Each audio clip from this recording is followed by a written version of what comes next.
for a wee natter with Jenny and Mark Steele on Bow Radio.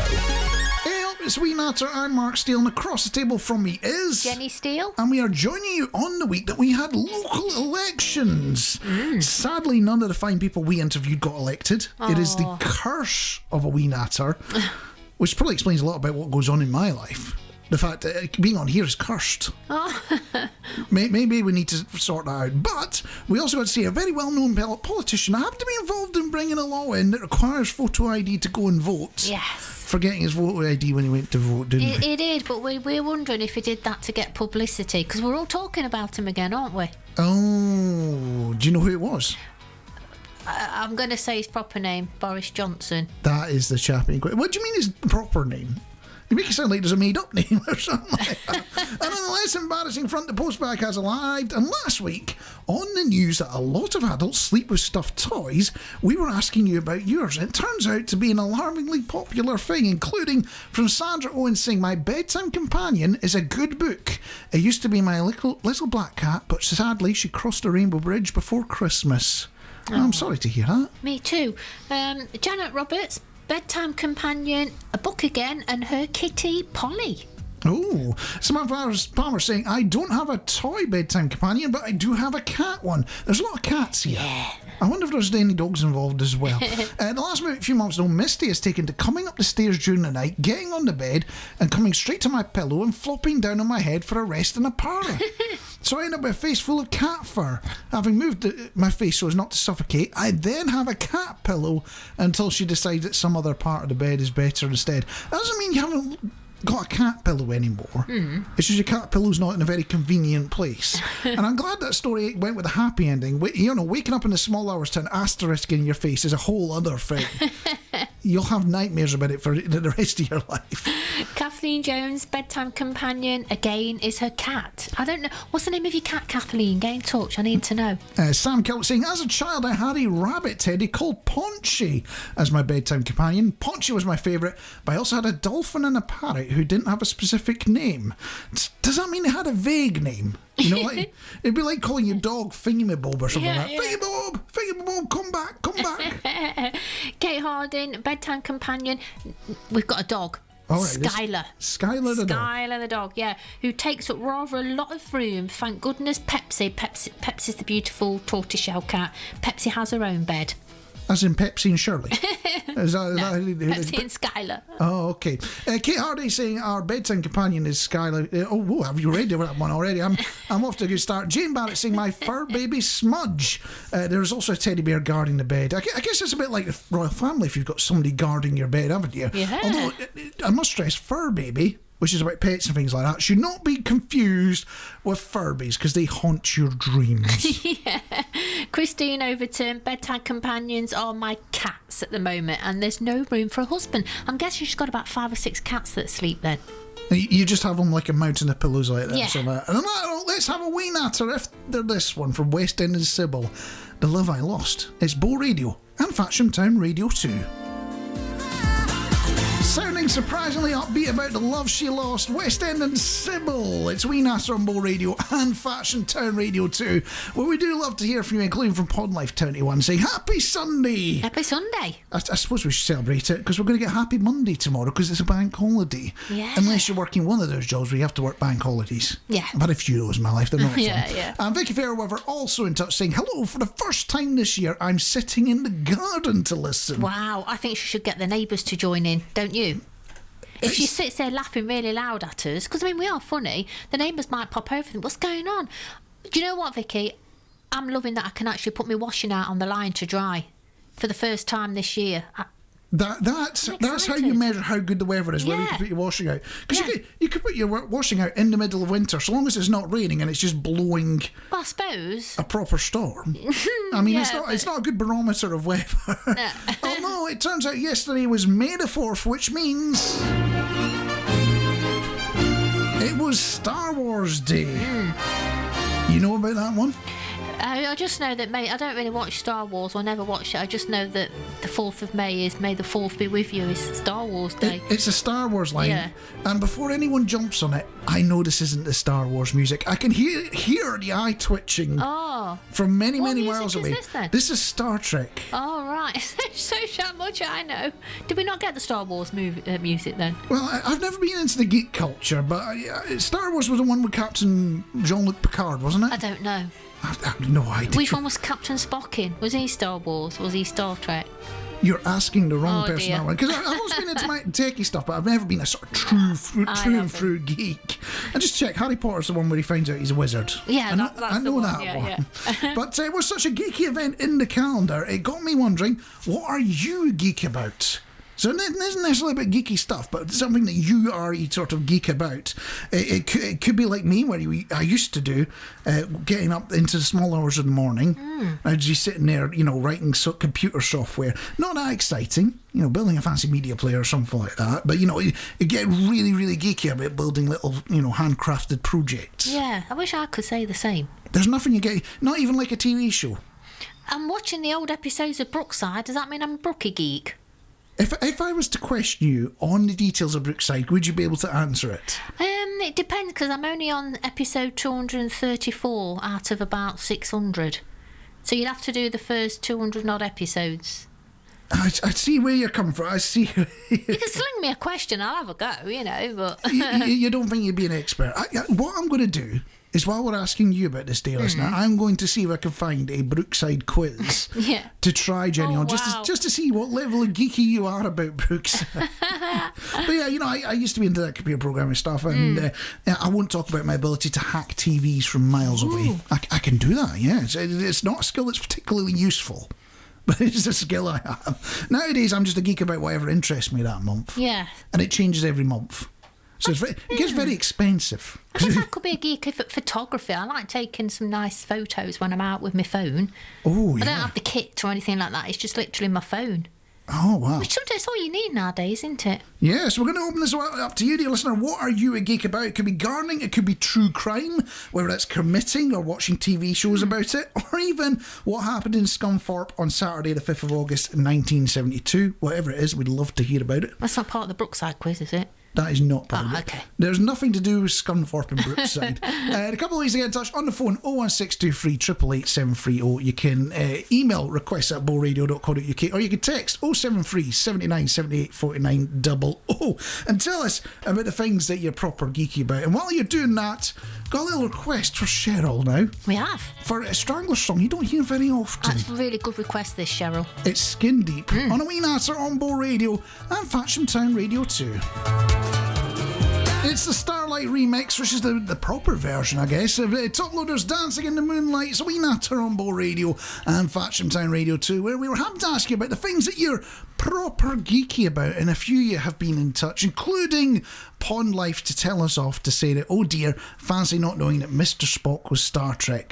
Oh dear. That's the one that I can't do it, the hand thing, where he sort of splits it into a V shape down the middle, isn't it? I can't do it, my hands aren't flexible enough. Oh. But yeah, I think I know Mr. Spock's in Star Trek. Yeah? Is he the one with the ears? He is the one with the pointy ears. That's I it, think yeah. he is. Is he? I'm giving away that, even though I work in a geeky world, I just didn't get that into geek culture. I don't know what it is. Also, Stuart in touch saying, hi there, I'm geeky about radio studio equipment. Nice to have a look over your shoulder what you're using. Greetings all from Troon, Scotland, home of the Open Championship in July. And having lived in St Andrews, I know how miserable it is having the Open turn out. It's fantastic to get all the people, but all the roads get blocked. But you talk about radio studio equipment. That's one of the things we're told. Never talk about the studio on the radio. But just to feed into your geekiness there, we're using a Sonifix S2 mixer. They're quite expensive, honestly. I did have a look. They're a few £1,000. I have thought about selling it to make a bit of money on the side. Not that I would tell the bosses that. I want to say welcome as well, because I've not spoken to Stuart before. Yeah, and he's asking for a request. We will see if we can sort it out later. Definitely. We'll have to have a little dig through the archives. And I'm going to be trusted with another answer that's to do with sport here. I'm going to read it out. Stephen Hall's been in touch, so bear with me, Stephen. You know what I'm like with the sports. Stephen says, I have to say I'm geeky about the Lowland League because I know all the transfer deals, red cards, missed penalties and substitutions. Even I know nothing about the Me Lowland either. League, and I'm from that part of the world. Although, talking about geeky, you recognise this theme tune? I do, yeah. What's it from? It's a Brookside. Are you with me, Cheryl? Is there anybody from Liverpool now tuning in, listening to us? I severely doubt it. And if they are, they're about to get horrifically offended because I've been on the internet and I found the Echo website. They have a Brookside quiz, so we're going to find out just how geeky Jenny is. Cheryl! You're going to ask for help, are you? Cheryl. When did Brookside first air? Was it 1981, 1982 or 1984? See, I'm stuck between 81 and 82, so I'm going to go with my original choice of 81.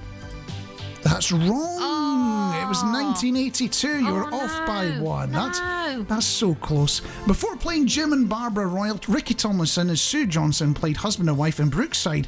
But what were their names? Sheila and Bobby Grant. Ding, ding, ding. Correct answer. Brookside was the first soap to feature an openly gay character, but what was his name? Was it Gordon Collins, Jeff Cook, or Gary Charles? Gordon Collins. Gordon Collins is right. Question number 4. Brookside, with a little help from the media, ran a campaign to free George Jackson in 1984. Why was he in prison? He was wrongly convicted of a warehouse robbery. That is correct. And finally, question number 5. What is the name of Jimmy Corkill's beloved pet bull? Cracker, Snapper, or Corky? See, Jimmy Corkill's not in it yet, but I'm going to have a guess. Cheryl, do you know the answer to this one? I'm going to have a guess, Mark. Okay, what are you going to go with? I'm going to go with Cracker. Cracker is right. 4 out of 5. I guess you could call yourself a proper Brookside geek on that note. I like that. We will be handing control over to you, dear listener. You get to choose the songs in covers versus originals. We have a cover, we have an original, and you choose which one plays. After this one from Katie Lang is Constant Craving. Covers versus originals. That was supposed to sound like the bell in a fight or something like that. Yeah. But it sounds more like it came off of a bus. It does. Didn't quite land it there. It over eggs it with all this big fancy music, doesn't it? Anyway, covers versus originals is the thing where we put you, yes, you dear listener, in charge of the playlist, where you get to select between the cover and the original. And somebody is creasing themselves next to me. I'm sorry to interrupt, but just going back to one of those questions on Brookside where you asked what was the name of Jimmy Corkill's dog. Yeah. Stephen Orr just said he was going to say Wellard. Oh, that's the only fact I know about EastEnders. Was He had Wellard the dog and Barry was in it. That's it. That's my complete knowledge of EastEnders there. But anyway, today's song you get to choose between is Handbags and the Glad Rags. And you may be thinking Rod Stewart did the original. He did not. So you get to choose between 2 covers and 1 original. So do you want the Chris Farlow original, the Rod Stewart cover, or the Stereophonics cover? We want to hear from you on the phone 01623 888 730. You can text 073 79 78 49 00, or you can email requests at bowradio.co.uk. And while you're doing that, we're popping a little request on for Stewart here. He asked for Rod Stewart's Rhythm of My Heart. Well, because you asked so nicely, here it is on a wee natter from Bow Radio and Fatcham Town Radio 2. When's the last time you heard that one? Rod Stewart, Rhythm My Heart, as chosen by Stewart. Remember, you can choose songs as well. Bow Radio would like to thank all our sponsors. We couldn't be here without you.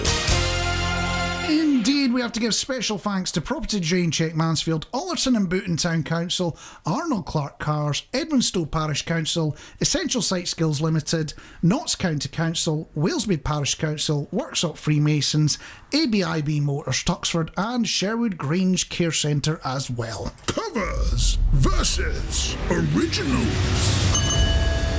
It is indeed Covers versus Originals, where we have put you in charge of the playlist. Will you choose the original of Handbags and the Glad Rags by Chris Farlow, or will you choose one of the 2 covers that are on offer from Rod Stewart and the Stereophonics? Votes so far are pretty even, but you've got one more song to decide. If you want to influence the voting, get in touch on the phone 01623 888 730, or you can email requests at bowradio.co.uk and decide which version of Handbags and Glad Rags will be playing after Kate Bush. It's in the trees. It's coming. Covers versus originals. Indeed, we have put you in charge of the playlists, choosing between which version of Handbags and Gladders we'll be playing. And even though we've had a very last-minute vote for Chris Farlow's original version, and the numbers are very tight, Yeah. which version do you think takes it? I'm going to go with the phonics. You would be 100% correct, because the Stereophonics have been chosen, which I can't complain about. It's a cracking wee song. You chose it, and in just a second we'll be having a chat about something that induces panic after the song that you picked. Vanessa Carlson, 1,000 Miles. It's a wee natter on Bow Radio and Fatcham Town Radio as well. But I've got to ask you, did you ever have that nightmare where you think you're back at school and have an exam that you didn't study for, and you're just entering the exam hall it's about to take the exam? Oh, no, I don't know. I haven't. I've never had it, but I've heard people talk about it, that is their ultimate nightmare and fear all the time. Although I've done the opposite, right? Which is not to do with more to do with work, where you start to get ready for a day of work, you get prepared, you have your breakfast, you're all that, you get in the car, then you realise it's a bank holiday. And a big hint, dear listener, if you didn't twig, there's a bank holiday tomorrow. There is. So we probably, unless you work bank holidays, you probably aren't going to be working tomorrow. So you don't want to be turning up to the office and turning up going, why is it all locked? Why is nobody else here? Have you ever actually turned up to work when it's your day off? I haven't, but I've turned up for work an hour late and I didn't realise I was an hour late. I thought, I don't know why, I just got up, got ready, breakfast, went out, got the bus, thinking it was something like 8 o'clock, and it was, thinking I was getting there for like 9, and it was 10 o'clock. You didn't realise? Didn't realise, no.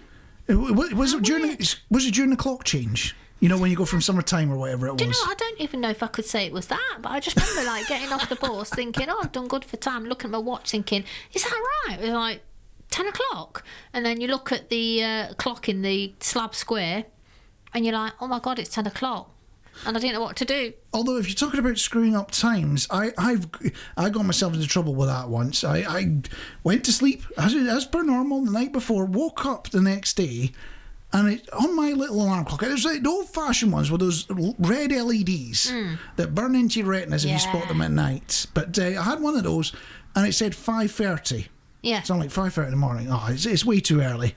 But I try to go back to sleep, especially because it's dark outside. It was in the middle of winter, so it's dark outside. You're like, I'm going to try and get more sleep.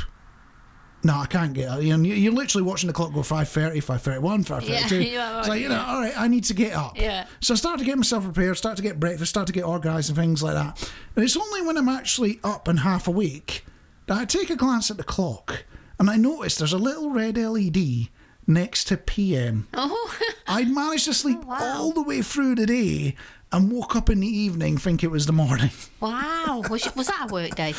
Well, it wasn't a work day. I got away with that one. Although I do need to check, right? This is Sunday, and this is about 10 to 8 in the evening, right? It is, yeah. I thought I'd double check that one. The boys of Wham making quite a claim. I'm your man. It's Wee Nats on More Radio and Fatcham Town Radio 2, where Jenny has overheard something, or somebody said something to you, Jenny. What's that all about? Well, I heard, unfortunately, it's a little bit of a sad conversation. There was a couple of people when I was on the bus talking about trying to arrange one of their relatives' funerals. Oh, that's always a bit depressing, isn't it? Yeah. But the thing that kind of confused me is that they were talking about trying to, looking at dates and things, and they're trying to get dates to fit, get all the relatives up, and everything. And then one of them said, "Oh, it's okay because we've managed to." Apparently, the funeral parlour had a cancellation. We've managed to get. How does that work? How does a funeral parlour have a cancellation? The only way I can think that could possibly work is that we have zombies out there. Zombie alert, everyone. They have escaped from the funeral parlour and they are coming to assimilate you. Thanks for stopping by for a wee natter on Bow Radio and Fatcham Town Radio, where we happen to be playing what sounds like the album version of Black Box right on time. And on a slightly different note, it's Eurovision next week, but there is a big problem with it. Find out what that is and how we're going to fix it as part of the People's Manifesto and something we call elected after this one from Armin van Helden. It's You Don't Know Me. case you've not noticed because you're living under a rock or something like that, it's an election year this year, and you will hear all sorts of promises in the build-up. Nobody, unfortunately, will be dealing with the unimportant issues. They'll be really focusing on the important issues, and that's fine. I can understand that. Serious politicians will be doing that, but nobody will be dealing with the unimportant issues. And we want to change that. We want to bring the power to the people! As part of something we call... And this week, I've got to ask, do you recognise this song?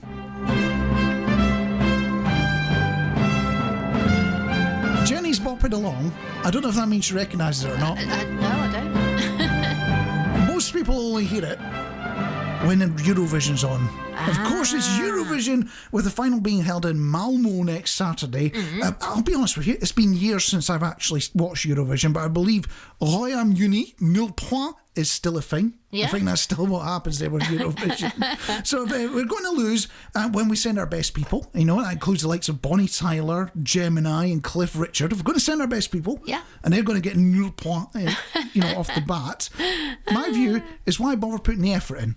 Why should we put that level of effort in? All that picking a band, getting our hopes up, watching it all crash and burn. We need to accept that as United Kingdom, we are just going to, or Great Britain, whichever one we enter as, we are just going to lose every time we enter Eurovision. Well, didn't we come second? Was that last year? Was it the year before? We never get particularly far, do we? No. I think it's by luck, or because everyone else is a bit rubbish. we sometimes get a little bit further, but generally we tend to do very badly. So I propose the way we fix this is that we randomly select a pub or working man's club on a Saturday night, right? Yeah. And whoever's playing gets the gig. Yeah. So it's going to be a different working man's club, different pub every single year. But whoever's playing that Saturday night, when we turn up, they've got the gig for Eurovision. What about people on karaoke's? It doesn't matter. Whatever it happens to be, if it's line dancing, karaoke, Oh, wow, yeah. it'll save us a few bob running contests that would really mix things up when Roy Chubby Brown fills for 2 minutes across to you. But apparently that's not the only Eurovision fix. No, we've had a suggestion from the floor as well. Explain all, Jenny. We have. Theresa Mary Mass said, you asked how the Eurovision can be improved. Personally, she'd ban it, Mark, as it's a load of rubbish. A load of rubbish. When did Australia, Russia, Turkey, etc. be in Europe? It makes a mockery of the UK. She did apologise for the whinge. Wow, so obviously not a fan of Eurovision. I'll be honest, I've not watched it. I think Terry Wogan was still presenting it when I watched it. Yeah, I'm sure he was when I last watched it, I think when I last watched it, I think Bucks Fizz won. That wasn't yesterday. And also in touch on the live chat, we've got Henk offering 12 points for us. Oh. And 24 points for Suti, which is, so our cat's getting 80 points and we're getting 12 points. I don't know if that's a good What's going wrong? I don't know if that's a good or a bad thing, but on that note, if there is something unimportant, but it's important to you, but something unimportant that you want to get something on the People's Manifesto forwarding, do get in touch on the phone 01623 888 730, or you can email requests at bowradio.co.uk. It's Bruno Mars, Treasure, and before that, Nena Cherry, Buffalo Stance, We Not on Bow Radio, and Fashion Town Radio 2. We've made a suggestion on how to improve Eurovision and how to make it even better. And Sandra Owens has been in touch to suggest a band that we could send to compete to Eurovision. 'Cause I got a brand new combine harvester and I'll give you the key. It is, of course, the Wurzels. Come on now, let's get together in perfect harmony. I understand this bit. I got 20 acres and you got 43. No idea about acres. I got a brand new combine harvester and I'll give you the key. I like the thinking, Sandra. Just send a complete novelty act out there for Eurovision, because they seem to do quite well. But unfortunately, I think they'd be better used, if we're going to use novelty acts, I think they would be better used doing the next Bond theme. Oh, imagine that. So I've got a brand new Aston Martin and I'm going to kill this bird. I think they can make it work. I think we could do it with a better shot at the accent, and I give it. And on that note, we're going to test just how good you are with the Super Sunday Shonky Quiz. But before that, it's the Pretenders. Don't get me wrong, as chosen by certain Henk. you have chosen quite a good song. And Sandra Owens has just informed me by live chat that apparently the lead singer of the Wurzels is actually Scottish. Oh, wow. So maybe I just need to practice the accent. Maybe I could get there. The Super Shonky Sunday Quiz. A wee natter with Jenny and Mark Steele on Bow Radio. I love that every time I play that, Jenny just creases herself. It's the clap in the middle, isn't it? Yeah. I spent, I hate to admit this, I spent hours on the internet finding just the right clap to play. So the effort paid off. But yes, it is indeed the Super Sunday Shonky Quiz. The quiz where we ask you a question and see if we can get it right, just to test out the old grey matter. I'm hoping Stephen Hall's listening at this moment in time, because I always go with whatever Stephen goes with. And you're admitting to cheating now. Well, we're always wrong, so I don't think... So you've got a cheating syndicate that can't even get it right. Yeah. We're off to a fantastic start there. But anyway, this week's question: who was the British monarch after Queen Victoria? You think you know that one? I'll have a little think. Who was the British monarch after Queen Victoria? If you think you know, you can get in touch on the phone 01623. That's Mansfield. I still want to do it old-fashioned all the time. Like, it used to be Dunfermline, Mansfield, and things like that. 01623 888 730. But everyone's got mobile phones now. You can text 073 79 78 49 00, or you can email requests at bowradio.co.uk and tell us who was the monarch after Queen Victoria. Pharrell Williams is awfully happy, isn't he? The Super Shonky Sunday Quiz. A wee natter with Jenny and Mark Steele on Bow Radio. It is indeed the Super Shonky Sunday Quiz. We were asking about royalty and who was the British monarch after Queen Victoria. A few of you have been popping your guesses in. Yeah, I'm just going through my notes. Just bear with me. So Ellie Merritt has got the correct answer. And Cheryl Warner has got the correct answer. Stephen Hall, yeah, he's saying George VI. Well, it was Queen Elizabeth's dad, so we'll go with him, and so I've gone with him as well. What could possibly go wrong? Yeah, you're talking about Bertie, aren't you? And again, Sandra Owen's saying the same thing. Not quite right. Vicky Fairweather with a partially correct answer, so I've got to do this. Because you're not fully correct, but you're most of the way there. So there's still a bit of time. If you want to give the question a shot, to get on the phone, 01623 888 730. You can text 073 79 78 49 00, or you can email requests at bowradio.co.uk and tell us who is the British monarch after Queen Victoria. A bit of chic with My Forbidden Lover. Although don't say why it's a bit of chic, it's the whole of chic, isn't it? Yeah. So we now are on Bow Radio and Fashion Town Radio 2. The Super Shonky Sunday Quiz. A wee natter with Jenny and Mark Steele on Bow Radio. It is indeed the Super Shonky Sunday Quiz. We were asking you about who was the British monarch after Queen Victoria. And we've had a correct answer come in as well from Henk, of course, saying it was Edward VII between 1901 and 1910. The Edwardian era. Yeah.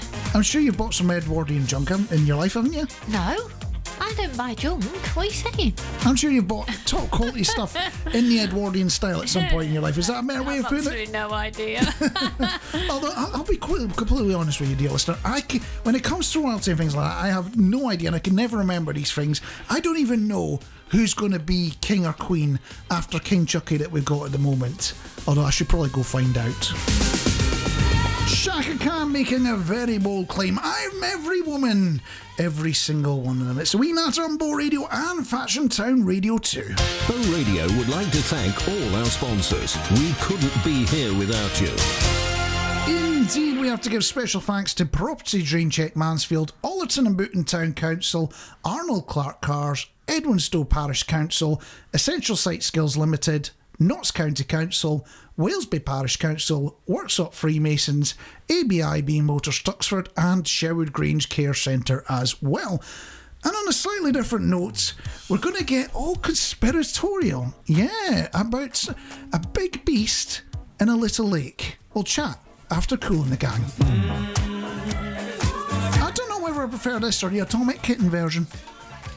It's got to be this one. I'm just going to put it out there. Cool in the Gang Ladies Night. It's a wee natter on Bow Radio and Vircham Town Radio 2.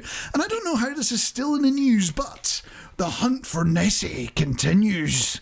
Although if a certain cartoon's to be believed, there's a whole family down there in Loch Ness. Yeah. The family Ness, no, isn't it? But last year, apparently, there was a proper big hunt going on for Nessie up in Loch Ness. Wow. You've seen Loch Ness. It's huge, isn't it? It is huge, yeah. So it actually can hide in there. So they had this big hunt last year. What do you think they managed to find? Nothing. Nothing? Well, you're not far off. They found some loud noises underwater and possible sightings. Oh. Are you convinced by that? No, it's a tourist thing, isn't it? It is a bit, isn't it? Well, it turns out that hunters are now asking NASA for help. As if NASA would be censoring images of Nessie in satellite photos. Wow. Unless there is a Nessie conspiracy and the US government is on it, making sure we don't discover that a giant dinosaur is in some random Scottish loch. We may have to have a little bit of a think about that one, don't we? Yeah. And while you do that, here's Daft Punk. Doing the inverse of a lot of other songs and sounding older than it actually is. Daft Punk, Get Lucky. But Pharrell Williams in there as well, isn't it? I think Pharrell Williams is in there, yeah. This song is only, 10, 11 years old? It sounds like it came out much longer ago than that. And we've been talking about Loch Ness, and we've been got in touch with by Stuart Roxburgh with a ton of facts about Loch Ness, which means I think we've got to play music from the Bonnie Lands. Yes. Well, while we're talking about these facts, and he's informed us that Loch Ness is 22.5 miles long by 1.5 miles wide. That's a big old patch. It is. But it's quite deep as well. Average depth, 433 feet. Wow. Can you dive that far in a swimming pool? I can't even dive 4 feet. I can't dive in the shallow end, never mind the deep end or anything like that. But apparently it works out at 263 billion. Wow. That's billion, not million, cubic feet. And Loch Ness is holding all that water, which is more than all the water in the lakes, rivers and reservoirs in the whole of England and Wales combined. Wow. So the River Trent, which is just round the corner from here, and the Mon, they've got nothing on Loch Ness. Nothing. And apparently Loch Ness deepest points are over 800 feet deep. Ooh. Which is twice the average depth of the North Sea. So she's definitely in there, oh Nessie. Yeah, she's properly hiding. She is. And on top of that, there's over 1,100 recorded sightings of the Loch Ness Monster. I'm sure a few of them involved a bit of inebriation. And they probably just saw a swan or something like that. But when you get to 1,100, I can see there's a pattern there.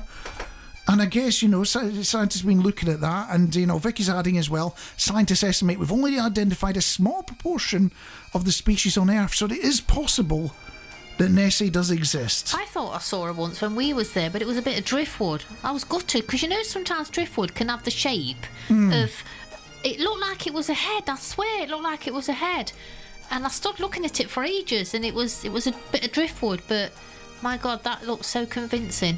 So off the back of all this, and knowing that Nessie might be out there, and they're going to get NASA involved as well, I think... How old is this Nessie going to be?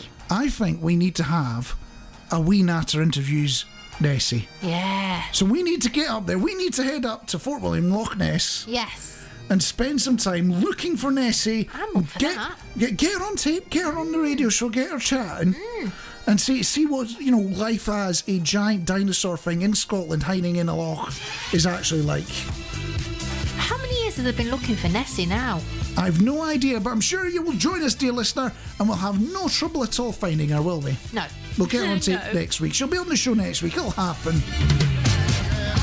Jimmy James and the Vagabonds. I'll go where the music takes me. Apparently this one won a DJ contest for Henk many, many years ago in 1975 in Holland. So he's saying good memories. And we're really glad to help you get those good memories back. He's on it tonight, isn't he, old Henk? Yeah, and on the hunt for Loch Ness. We've got a few volunteers to join us. Sandra Owens is going to come, Vicky Fairweather, and maybe Henk as well. It's going to be a nice old holiday there. And Stuart Roxburgh is also pointing out, think of how long a giant tortoise or large crocodile could live for. They live for more than a few years. Yes. They're a bit like parrots. If you're going to get them as a pet, and I don't know why you get a crocodile as a pet. I love a parrot. But if you get one of those, they will outlive you. Wow. You've got to be careful with that one. Many of them live for over 100 years, if not more, and the waters of Loch are very cold with plenty of fish to live on, so anything is possible. And apparently we should give Gary Campbell, keeper of the Register of Sightings at Loch Ness, a call. We might even do that. Get a little interview with him on the show. We'll see. Ace, wouldn't it? We will see what we can organise. And talking of interviews, Jenny, well, I don't know if you had a chat or you overheard somebody on the bus. It's my bus conversations I keep hearing. Well, we'll touch on that after this one from Earth, Wind and Fire. I don't care what they claim about the lyrics, they are boogieing down the telephone. It's Earth, Wind and Fire, let's groove. Playing on a wee natter on Bow Radio and Fatcham Town Radio 2, where Jenny happened to be chatting with somebody on the bus. What's that all about? Yeah, I wasn't chatting to them, but you know, I hear these. I get the bus home from work more or less every day, and I just come across these little bits and bobs of conversations, and I jot them down. I think I must have a bit of a chat about this on a wee natter. All right. So the other conversation that I heard was there was this mum and the daughter sitting on the seat opposite me, and the daughter kept saying to the mum, I want my hair cut, I want my hair cut. Now, she'd got quite long hair, and the mum was like, what do you want your hair cut for? She says, well, I just do it, but if I have my hair cut really, really short, will people think I'm a boy? And then mum went, yeah, they'll think you're a boy, just leave your hair alone. She goes, mum, I really want it cutting, and I want a bit of a colour on it, I want a style. So mum says, why is that? She says, well, they're calling me names at school. Oh, and I know. And her mum says, what are they calling you? She says, they're calling me Shrek. What? Shrek. I had to look out the glass, because for some reason I could feel myself going to giggle. I don't know why, but the way she said, they're calling me Shrek, mum. And her mum, do you know what her mum says? What? Would you like me to go up and punch him? Now there's something you don't want to hear on the bus. A parent offering to smash a kid's face in because they got called Shrek. Classy. Yes. Well, welcome to this part of the world where you're travelling on the bus. Dead or alive, sounding like they're just about to bulk because they're spinning round like a record. It's a wee natter on Bow Radio and Fatcham Town Radio 2. And like all good things, unfortunately, we have to come to an end. Aww. That is it for a wee natter next week. We will be back next week, exactly this point, 7 o'clock on Bow Radio. But unfortunately, that'll be the last one for, well, a couple of weeks because we're going on holiday, aren't we? So we're doing a wee night and then we're off on holiday for a couple of weeks. And then we will be back again after that. But in the meantime, we're going to ask you to do just one little favour for us. And that is when you're out and about and you're bumping into anyone, tell them, wee natter, Bow Radio, tune in and join the fun.